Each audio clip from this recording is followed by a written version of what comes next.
You need to feel good. You don't need to live in holiness. Dis die inding vandag.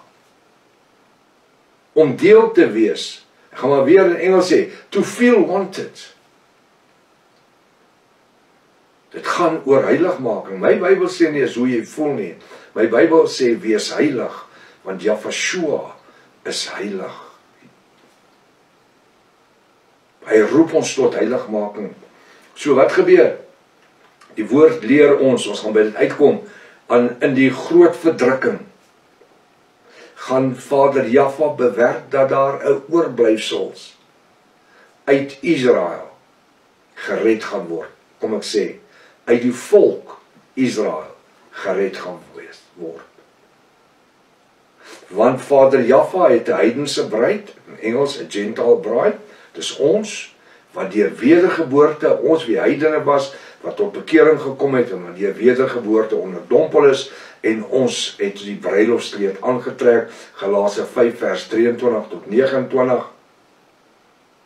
So het hy ons dan deel van die heidense bruid gemaak, maar daar's ook 'n gedeelte van Jakob se bruid, noem dit Jacob's bride, wat natuurlik gered sal word in die groot verdrukking. Hoekom in die groot verdrukking? Wel, hulle is die ouens wat geskree het, kruisig, kruisig hom.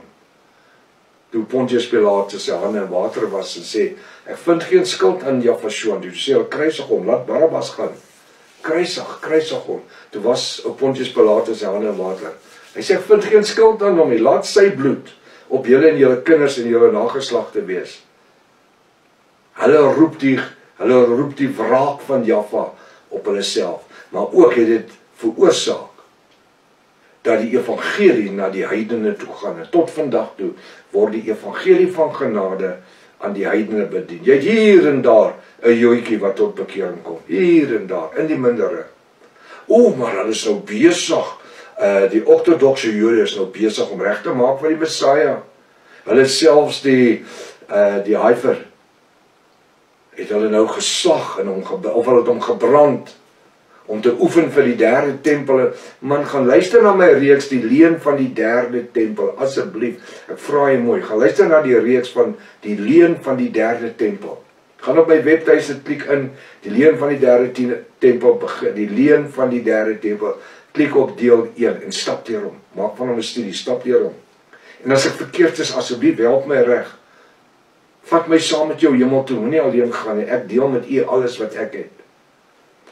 So wat gebeur hier, so daar gaan 'n oorblyfsel wees, maar dit gaan 'n handjievol wees.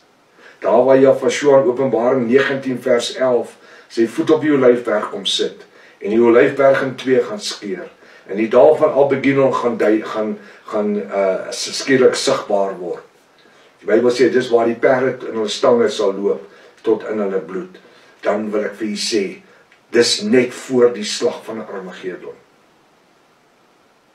Word 1/3 van Israel gered, van hulle wat nog lewe. Van hulle wat nog lewe. 1/3. En die wat saam met Yahshua kom, dit is die bruid, wat weggetrek was, weggeruk was. By die wederkoms, die Grieks daarvoor is die parousia.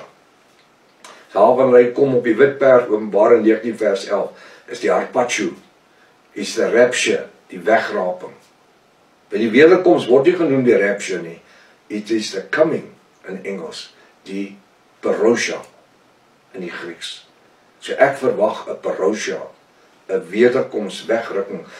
1 Korinte 15 vers 27 tot 58. Gaan lees 1 Korinte 15 vers 27 tot 58.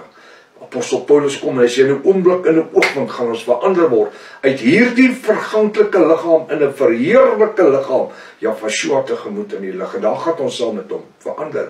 Want hy sê, vlees en bloed kan nie in die hemel ingaan nie, kan nie koninkryk van Jahwe beerwe nie. So ons moet getransformeer word uit hierdie wurmvleis uit. Want dis wat gaan gebeur, die wurms gaan die vleis eet, as ek in 'n graf gebeere word. So ons moet verander word uit 'n fisiese liggaam in 'n geestelike liggaam, in 'n vleeslike liggaam in 'n verheerlikte liggaam, hom tegemoet in die lig. En dis waarvoor ons lewe. Ja, ek weet, baie kerke glo nie vandag aan die wederkoms van Yahshua nie, maar laat dit so wees. Die woord sê, in die laaste dae sal ek kom, soos die engel van die lig, homself as dit moontlik was, om die Jafiste te verlei. Hulle gaan dit nie reg kry nie, want ons verstaan die totale geopenbaarde woord van Jaffa soos dit geskrywe is. Nou kom ons kyk, met hierdie geopenbaarde inligting oor die oorblyfsels van Israel, of die remnant soos hy in Engels sê, met hierdie geopenbare inligting daar in die 21ste eeu, hy sê dat daar definitief in die 21ste eeu 'n verskil is tussen die Israeliete en Jode, en ons weet dat dit bestaan. Ons weet nou dat daar 'n verskil is. Daar's 'n verskil, daar's meer en meer internetinligting wat sê daar's 'n verskil. Ek kan natuurlik oor alles uitwy nie, want dan gaan ons vir ewig besig wees met die studie. En die wedergronds gaan plaasvind as ons nog besig met die studie. Gaan ons nou na sekere Bybelse geskiedkundige inligting moet kyk. Luister wat ek sê. Bybelse geskiedkundige en dan hakies eskatologiese inligting moet kyk. Om te weet waar die Israeliete of die moslems vandaan gekom het. Ek sê Israeliete streep moslems. Of daar ooit werklik 'n verskil is tussen die Islamiete en die moslems. Prof, wat sê jy nou? Is daar 'n verskil tussen Islamiete en die moslems? Nou, ons sal kyk.